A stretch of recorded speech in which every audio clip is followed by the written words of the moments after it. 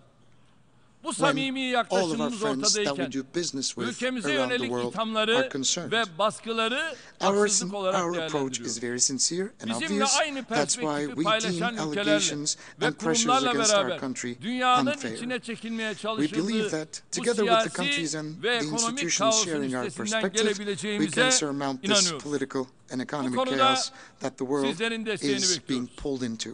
We are looking Sözlerime forward to son vermeden supporting. We are iki looking forward to hususu receiving your paylaşmak support istiyorum. in this aspect. And İlk without olarak further ado, I'd like to share with Birleşmiş you two Milletler additional bünyesinde remarks. geleceğimiz olan First, gençlerimizle ilgili we believe bir that there is a kuruluşa need for the ihtiyaç establishment of bulunduğunu an agency düşünüyorum. within the UN for the youth, Türkiye olarak as youth Birleşmiş Milletler Gençlik ensures the Kuruluşu'nun sustainability bir an önce of our tesis future. edilmesini As Turkey, ve we merkezinin propose the de establishment dünya of the United tarihinin Nations Youth sembolü Organization as şehirlerden soon as possible, İstanbul and suggest olmasını that Istanbul, teklif one ediyoruz. of the symbolic cities of the world İstanbul'da history, halen inşa to become edilmekte its olan bir headquarters. gençlik merkezini we can bu allocate a youth kuruluşumuza center which is tahsis currently edebiliriz. being built in Istanbul İkinci olarak to this 2005 yılında organization. ülkemizde Secondly, düzenlenen Dünya in Yaşlanma 2005, Zirvesi'nde we have 2019 yılı hosted World Uluslararası Aging Summit Yaşlılık in Yılı Turkey olarak for the belirlenmiştir. first time. Bu And kapsamda then 2019 Birleşmiş was Milletler designated as the Uluslararası International Year of the Yaşlılık Elderly. Ajansı In this ülkemizde respect, kuruluyor. the United Nations Ve International 3. Agency for the Dünya Elderly Yaşlılık is Kurultayı being da established in İstanbul'da Istanbul. yapılıyor. And 10 third, Aralık'ta World Assembly for İstanbul'da Elderly will take place gerçekleştirilecek in bu Istanbul. kurultaya That's why I would like to sizleri davet cordially ediyoruz. invite you to Bir kez attend daha this summit, which will 73. be held in Istanbul Genel on Kurul December the 10th çalışmalarının of this başarılı year. geçmesini Once again, I diliyorum. wish that the 73rd İnsanlığın General Assembly ortak will yield parlamentosu olan successful bu results. çatı altında On behalf of temsil edilen myself tüm and my country, ülkeleri I ve salute halkları with respect şahsım ve and wholeheartedly devletim adına all of the sevgiyle, countries saygıyla and peoples selamlıyorum. represented here Kalın in this common sağlıcakla. parliament of humanity. Thank you, and may you prevail in peace and health. En nombre de la Asamblea On General, behalf of the deseo General dar las Assembly, gracias I a Su wish to Excelencia thank His Recep Tayyip Excellency Mr. Erdogan, Recep Tayyip Erdogan, de Presidente President de Turquía, por of la the Republic of declaración que Turkey, acaba de for the formular, statement y just luego a los made. representantes que May I permanezcan request sentados representatives to mientras remain despedimos seated al while we jefe greet de the Estado. head of state.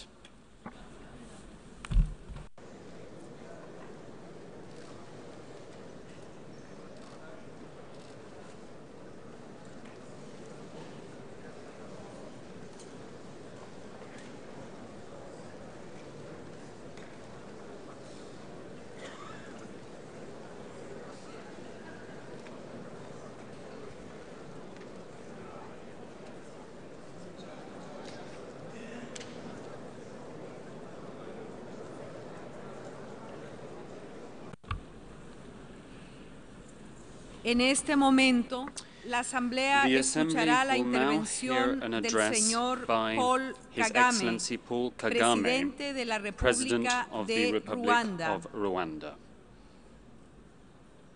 Pido a la I representación request de protocol protocolo to que acompañe escort a Su His Excellency Excelencia, el presidente the de la rostrum, República de His Excellency, Ruanda. the President of the Republic of Rwanda.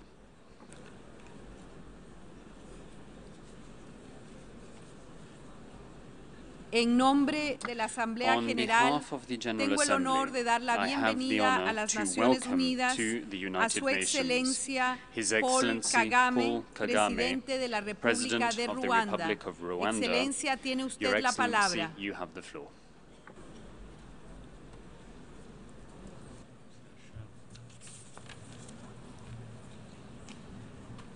Excellencies, Madam President, Secretary General, heads of state and government, distinguished heads of delegations. We gather here and work together to make the United Nations more relevant to all people. The positive developments in Africa over the past year merit this body's attention. Let me start with a paradox. In no other region is the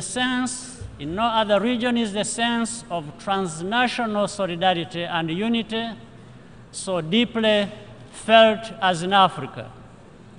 The idea that our respective national identities stand in contradiction to Pan-Africanism is unheard of in our context. And yet, despite this unique civic endowment, Africa has too often stood out for division and dysfunction in practice. This left Africa unable to articulate and advance our common interests, and we ceded responsibility for our future to others, not by force, but by default. But times are changing rapidly, and so the management of Africa's global position must also change. The trend on our continent is toward closer and more productive cooperation, both through the African Union and our regional economic communities. The evident decline of all the certainties and authorities is not bringing turbulence to Africa as would have been the case as of previous era. On the contrary, the effect has been to focus Africa's attention on the urgent need to get our house in order and fundamentally change how we do business. That is why the African Union initiated a major financial and institutional reform more than 3 years ago. We are already seeing practical results. New financial discipline has produced an African Union budget that is 12% lower than last year. The share of funding supplied by member states has also increased substantially. Contributions to the fund, which helps pay for African Union peace support operations, are at the highest level since its establishment in 1993. And earlier this year, the historic Continental Free Trade Area was signed, which was the culmination of decades of effort, and once in force, Africa's place in the global economic and trade architecture will be redefined. Economies of scale and higher level of intra-African trade will help our continent attain the Sustainable Development Goals by 2030. We will also see new possibilities for public-private partnership with Africa's growing private sector. This year also provided examples of regional security affairs and key political transitions being handled in a peaceful and forward-looking manner. More effective consultation and leadership is reducing the need for external mediation, and this is how it should be. The momentous developments in the Horn of Africa, Ethiopia, Eritrea, Djibouti, and even Somalia, are the most remarkable. The region's leaders deserve our full support as they set aside decades of mistrust and work toward a comprehensive settlement. It is important for the United Nations Security Council to collaborate closely with the African Union to accompany this process of normalization. In Zimbabwe as well, the next stages on the country's path of progress warrant steady encouragement from the international community. However, there are other situations in Africa, notably the Central African Republic, Libya, the Sahel, and South Sudan, where serious problems remain unresolved despite so much potential. Africa and the world should come together and do what needs to be done to harmonize overlapping initiatives and ensure that agreements are respected. Peace and security are the foundation of economic and social well-being. Yesterday, we happily marked the centenary of Nelson Mandela's birth with Mandela Peace Summit. In that spirit, we are already set to embark on a new chapter in cooperation between the African Union and the United Nations on the stable funding of African Union-mandated peace support operations. The resolution set to be introduced by Africa's 3 Security Council members has the full backing of the African Union. This step will also align with the Secretary General's new action of peacekeeping initiative. This reflects, once again, that the dividend of a more focused and functional Africa benefits everyone. In this wider context of even stronger partnership between our institutions, it is important for the African Union's diplomatic representation here at the United Nations to be accorded the status and weight enjoyed by other regional bodies. The theme for this year's general debate is making the United Nations relevant to all people. This requires commitment to achieving real multilateralism, where it has too often been lacking. The current 2-track system of global governance is unsustainable. A few get to be the ones to define the norms by which others shall be judged. But standards that do not apply to everyone equally are not universal. Addressing this imbalance in the very foundation of our system is what will give shape to a revival of multilateral cooperation and renew the legitimacy of the international institutions that are so crucial to our planet's future.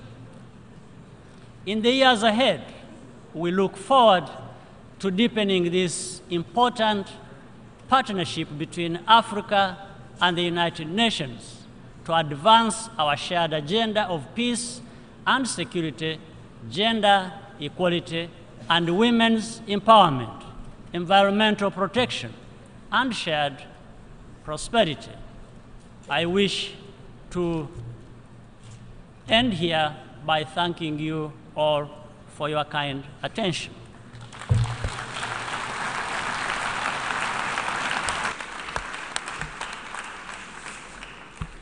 باسم الجمعية العامة أشكر فخامة الرئيس بول كاغامي رئيس جمهورية رواندا على البيان الذي ألقاه. أطلب من المندوبين البقاء في أماكنهم بينما نودع فخامة رئيس الدولة. Delegations to remain seated whilst we accompany the President.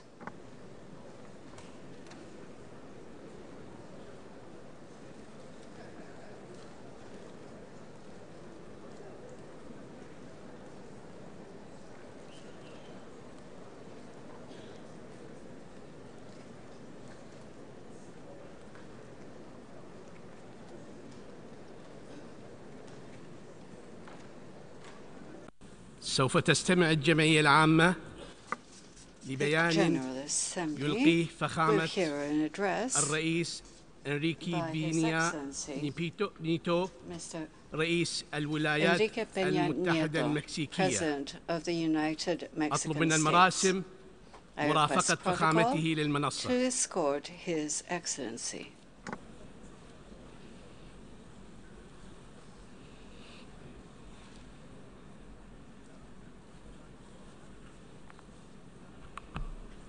باسم الجمعية العامة لشرف الترحيب في الأمم المتحدة بفخامة الرئيس إنريكي بينيا نيتو رئيس الولايات المتحدة المكسيكية، وأدعوه لمخاطبة الجمعية العامة.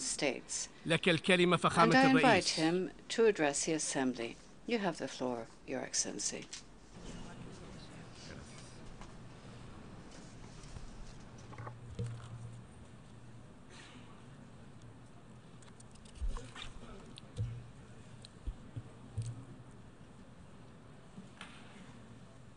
Señora Presidenta, honorable Asamblea, felicito a la embajadora María Fernanda Espinosa por su elección como presidenta de la Asamblea General y celebro que por primera vez en la historia una mujer latinoamericana presida los trabajos de esta Asamblea. Desde la fundación de esta organización, México ha demostrado su voluntad de contribuir a hacer realidad los ideales que le dieron origen. Los mexicanos estamos conscientes de nuestras responsabilidades como una nación que forma parte de una comunidad de estados soberanos e independientes. Sucesivas generaciones han logrado consolidar a México como un estado democrático y plural, una sociedad libre y participativa, una economía dinámica y abierta al mundo. Al mismo tiempo, hemos contribuido a la deliberación y a la acción en torno a los grandes retos de la comunidad internacional en la búsqueda de la paz y la seguridad, la promoción del desarrollo sostenible y la vigencia de los derechos humanos. Se trata de valores universales que han sido inspiración y guía en los esfuerzos de México para superar los desafíos de nuestra sociedad. Con el compromiso y la colaboración de los tres poderes de la Unión, los diferentes partidos políticos, las organizaciones de la sociedad civil y los representantes de los distintos sectores económicos, México avanza hacia mejores niveles de bienestar y desarrollo. Hemos procurado fortalecer nuestras instituciones y proteger a la sociedad de la amenaza del crimen y la violencia en la búsqueda de un México en paz. Hemos trabajado para mejorar las condiciones de vida de los grupos más vulnerables, reduciendo los niveles de pobreza en la construcción de un México incluyente. Hemos transformado el sistema educativo mexicano para ofrecer a los niños y jóvenes de México una educación de calidad que los prepara para tener una vida exitosa y feliz. Hemos removido obstáculos que durante décadas habían impedido el desarrollo económico pleno, impulsando un México próspero. Hemos asumido un papel activo en la búsqueda de soluciones a los desafíos internacionales, como corresponde a uno de los 10 países más poblados del mundo, una de las 15 economías más grandes y un actor global responsable. En efecto, mi país ha hecho del sentido de responsabilidad la divisa de su política exterior. México ha actuado responsablemente en la promoción del desarrollo perdurable que beneficia a todos. Por eso, hemos establecido una arquitectura institucional coordinada desde el Poder Ejecutivo Federal para impulsar la Agenda 2030 para el desarrollo sostenible. Hemos también promovido, junto con otros países en el seno de esta Asamblea, el análisis anual del impacto del cambio tecnológico rápido, en especial la inteligencia artificial, en la consecución de la Agenda 2030. La implementación del Acuerdo de París sobre cambio climático es una prioridad para mi país. como comunidad internacional, tenemos la obligación moral de poner en práctica sus preceptos y cumplir con metas aún más ambiciosas en materia de mitigación, adaptación y financiamiento. México ha actuado responsablemente en la búsqueda de soluciones a los retos de la migración. Me congratulo de los avances que hemos realizado para llegar a un pacto mundial para una migración segura, ordenada y regular. Con base en el nuevo paradigma de desarrollo, los representantes permanentes de México y Suiza han trabajado durante los últimos 2 años con estados, organizaciones de la sociedad civil, organismos internacionales y la academia para establecer como principios rectores de este pacto el respeto a los derechos humanos de todos los migrantes, sin importar su estatus migratorio, la responsabilidad compartida y el respeto irrestricto a la soberanía de los estados, entre otros. La adopción formal de este instrumento en Marrakech en diciembre próximo nos permitirá contar con un documento fundacional para la gobernanza internacional de la migración. México ha actuado responsablemente en la promoción de la paz y la seguridad internacional. Después de más de 2 décadas de ausencia, México ha reanudado su participación en las operaciones de mantenimiento de la paz. En años recientes, hemos contribuido en operaciones desplegadas en África, Medio Oriente, así como América Latina y el Caribe. México también se ha caracterizado por su lucha a favor de la eliminación total de las armas de destrucción masiva, en particular del desarme nuclear. Es por ello que iniciamos y acompañamos el proceso que concluyó en 2017 con la negociación del Tratado sobre la prohibición de las armas nucleares que México ratificó en enero de este año. Conminamos a todos los Estados miembros a firmarlo y ratificarlo sin demora. Las armas de destrucción masiva no son la única amenaza para la sociedad. El tráfico ilícito de armas es uno de los más grandes retos a la seguridad interior que, como muchos otros países, México ha tenido que enfrentar. Lo digo con toda claridad. El tráfico de armas ilícitas, por su gravedad, constituye un flagelo que debemos atender urgentemente. Un paso importante para avanzar en esta lucha por la negociación y adopción del Tratado sobre el comercio de armas. La primera conferencia de los Estados parte de este tratado se realizó en México en 2014. Ahora debemos trabajar en su implementación. Los resultados de la sesión especial de la Asamblea General sobre el problema mundial de las drogas de 2016 son un parteaguas en el régimen internacional de control de drogas. Su implementación nos permitirá transitar de la mera prohibición a una eficaz regulación que conjugue los enfoques de prevención, salud pública y derechos humanos. México ha actuado responsablemente en la promoción de los derechos humanos.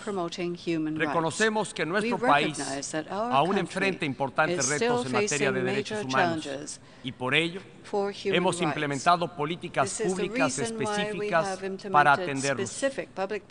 México ha mantenido su apertura al escrutinio internacional porque sabemos que es un valioso instrumento para fortalecer nuestros marcos jurídicos e impulsar los derechos humanos en el país.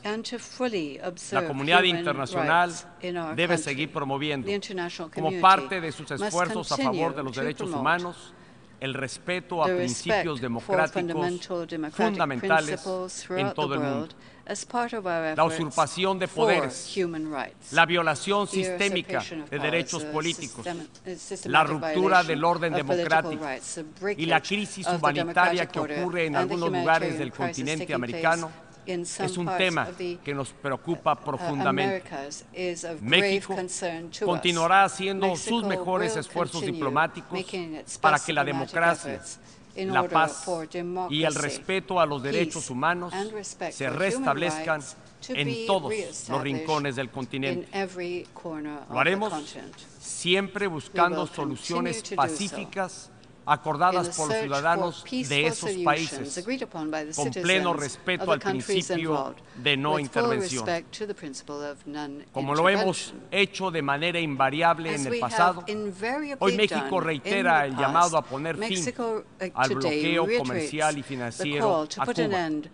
México cree que la solución de los problemas se debe encontrar por la vía del diálogo y la negociación. Estoy convencido de que el fin de este bloqueo traerá beneficios para toda la región.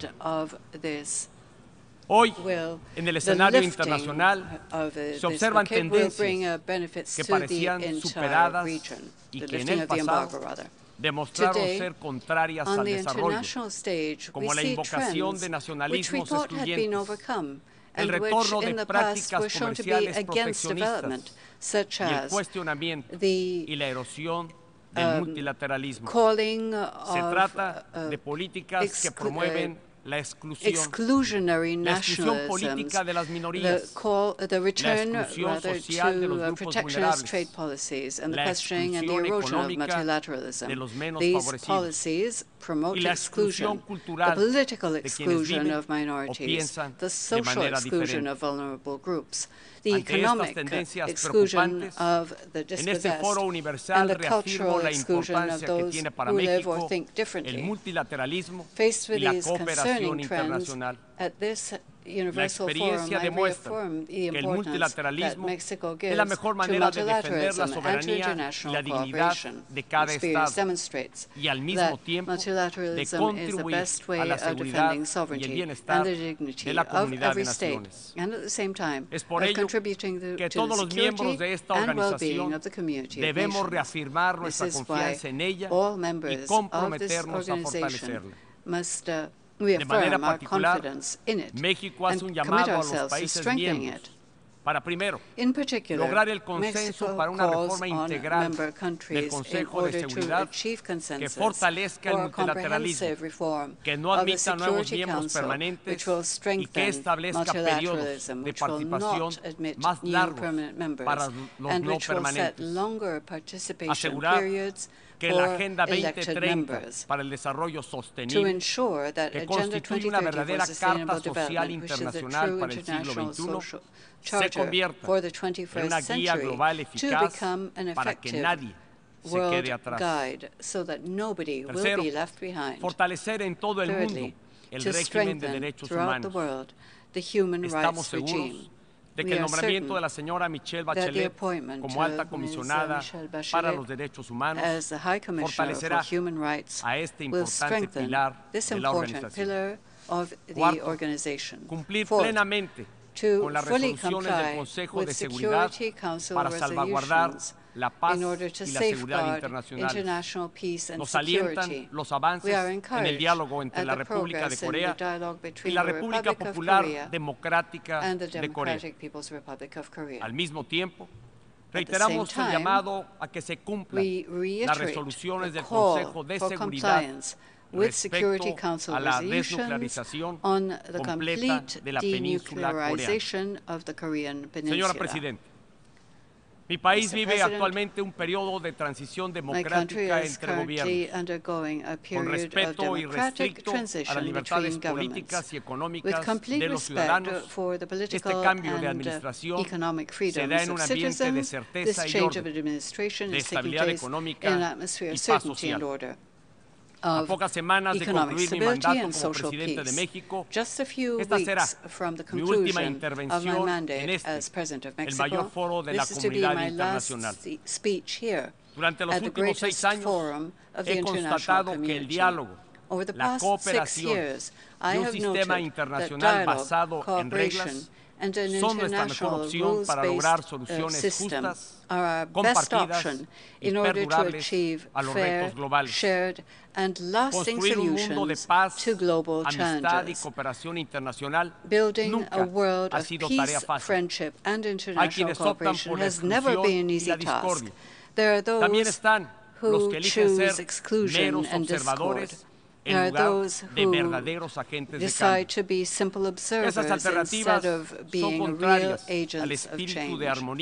These alternatives go against the spirit of harmony and universal fraternity which inspires the members of this assembly.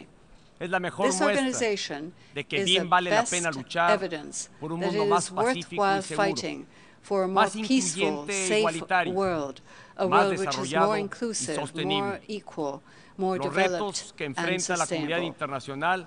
The challenges facing the international community force us to remain faithful to the ideals which inspired the establishment of the United Nations Organization and to continue building on the principles established in its foundational charter. Let us all responsibly comply with the commitments which our states have made individually to the benefit of each nation and at the same time to the benefit of the international community as a whole.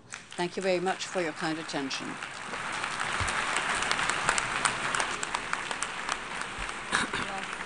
باسم الجمعية العامة أشكر فخامة إنريكي بينيا نيتو رئيس الولايات المتحدة المكسيكية على البيان الذي ألقاه وأطلب من المندوبين البقاء في أماكنهم بينما نودع فخامته. I request representatives to remain seated while we greet the head of state out of the room. Thank you.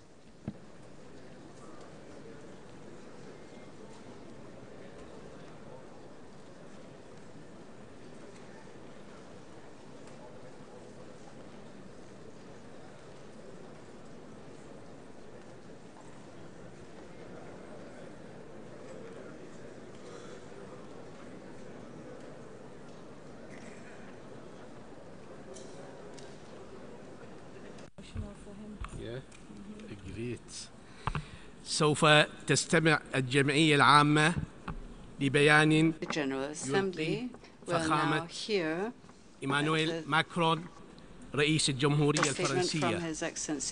أطلب من المراسم مرافقة فخامته للمنصة.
باسم الجمعية العامة لشرف الترحيب في الأمم المتحدة بفخامة مانويل ماكرون رئيس الجمهورية الفرنسية وأدعوه لمخاطبة الجمعية العامة.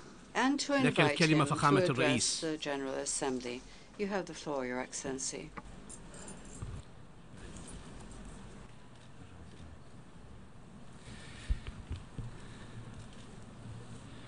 Monsieur le Président de l'Assemblée générale des Nations Unies, Monsieur le Secrétaire général, Mesdames et Messieurs les chefs d'État et de gouvernement, nous sommes toutes et tous ici les héritiers d'un formidable Everyone espoir. here today Celui de préserver les générations futures du fléau de la guerre, de construire un ordre international fondé sur le droit et le respect de la parole donnée, de faire avancer l'humanité vers un progrès économique, social, moral, dans une liberté toujours plus assurée.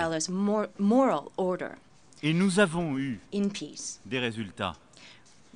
Les droits de l'homme se sont diffusés. Le commerce et la prospérité se sont développés. La pauvreté a reculé. C'est cela notre acquis des dernières décennies. Cependant, nous devons regarder avec lucidité le moment que nous traversons. Nous vivons aujourd'hui une crise profonde de l'ordre international libéral westphalien que nous avons connu. D'abord, car il a échoué pour partie à se réguler lui-même. Ses dérives économiques, financières, environnementales et climatiques n'ont pas trouvé de réponse encore à la hauteur à ce jour. Ensuite, parce que notre capacité collective à apporter une réponse aux crises est encore trop souvent entravée par les divisions du Conseil de sécurité. Notre organisation en est trop souvent réduite à déplorer des violations des droits qu'elle s'était jurée de garantir. 70 ans après l'adoption par cette Assemblée à Paris de la Déclaration des droits de l'homme, un relativisme culturel, historique, religieux, conteste aujourd'hui les fondements de leur universalité. Né d'une espérance, l'ONU peut devenir, comme la Société des Nations qui l'a précédée, le symbole d'une impuissance. Et nul n'est besoin de chercher les responsabilités de ce délitement. Ils sont ici. Dans cette Assemblée, ils prennent la parole aujourd'hui. Les responsables, ce sont les dirigeants que nous sommes. À partir de ce constat, trois grandes voies se présentent au fond devant nous. La première, c'est celle de penser qu'il s'agit d'un moment, d'une parenthèse dans l'histoire avant un retour à la normale. Je n'y crois pas. Je n'y crois pas car nous traversons une crise d'efficacité et de principe de notre ordre mondial contemporain qui ne pourra plus retrouver ses repères et son fonctionnement d'avant. Le moment que nous vivons n'est pas une parenthèse. Il exprime nos propres insuffisances passées. La deuxième voie, ce serait celle de la loi du plus fort. C'est la tentation pour chacun de suivre sa propre loi. Cette voie, je l'affirme ici, celle de l'unilatéralisme, elle nous conduit directement au repli et au conflit, à la confrontation généralisée de tous contre tous, au détriment de chacun, même de celui à terme qui se croit le plus fort. La responsabilité de la paix ne se délègue pas, ne se refuse pas, ne se préempte pas. Elle s'exerce collectivement. Et la loi du plus fort ne protège aucun peuple contre quelque menace que ce soit, qu'elle soit chimique, nucléaire. Qu'est-ce qui permettra de régler véritablement la situation en Iran? Et qu'est-ce qui déjà a commencé à permettre de la stabiliser? La loi du plus fort, la pression d'un seul? Non. Nous savons que l'Iran était sur la voie du nucléaire militaire. Mais qu'est-ce qui l'a stoppé? L'accord de Vienne de 2015. Nous devons aujourd'hui, comme je le disais il y a un an, non pas exacerber les tensions régionales, mais proposer un agenda plus large permettant de traiter toutes les préoccupations nucléaires, balistiques, régionales, causées par les politiques iraniennes. Mais dans le dialogue et le multilatéralisme, sans naïveté ni complaisance, mais sans des postures qui, à terme, ne manqueraient pas d'être stériles. Qu'est-ce qui réglera le problème des déséquilibres commerciaux et toutes leurs conséquences sur nos sociétés? Des règles communes, adaptées à la réalité d'aujourd'hui et permettant d'assurer des conditions de concurrence loyales, égales, et en aucun cas un traitement bilatéral de tous nos différends commerciaux ou un nouveau protectionnisme. Qu'est-ce qui permettra de régler la crise entre Israël et la Palestine? À coup sûr, pas des initiatives unilatérales, ni le fait d'ignorer les droits légitimes des Palestiniens pour obtenir une paix durable, ni de sous-estimer le droit légitime des Israéliens à leur sécurité. Il n'y a pas d'alternative crédible à la solution de deux États vivant côte à côte en paix et en sécurité avec Jérusalem pour capitale. Israël sait que la France a pour elle une amitié indéfectible. Et c'est au nom de cette amitié que je l'appelle à mettre rapidement un terme à la politique des faits accomplis qui menace la possibilité même d'aboutir à un accord de paix. Poursuivre dans cette voie serait une erreur. Sur cette question, je suis prêt, et nous devons être prêts à sortir des dogmes, des positions historiques, à prendre des initiatives nouvelles, mais à condition que cela déclenche des changements positifs sur le terrain. Mais la loi du plus fort, là aussi, ne fera que renforcer les frustrations et les violences. Vous l'avez compris, face aux déséquilibres contemporains, je ne crois pas à la loi du plus fort, quand bien même elle s'habillerait d'une forme de légitimité là où elle a perdu, en réalité, toute espèce de légalité. Je crois à une troisième voie possible devant nous, sans doute la plus difficile, sans doute la plus exigeante, qui nous impose de forger ensemble un nouveau modèle, de trouver ensemble un nouvel équilibre mondial. Nous avons connu, après la Seconde Guerre mondiale, pendant plusieurs décennies, un équilibre qui s'est construit de bloc à bloc. Nous avons ensuite connu l'avènement d'une forme de modèle d'hyperpuissance. Et nous assistons, depuis plusieurs années, à une nouvelle instabilité du monde, marquée par le retour des puissances multiples. Le nouvel équilibre que nous devons créer doit reposer sur de nouvelles formes de coopération régionales et internationales, et se structurera, selon moi, autour de trois principes.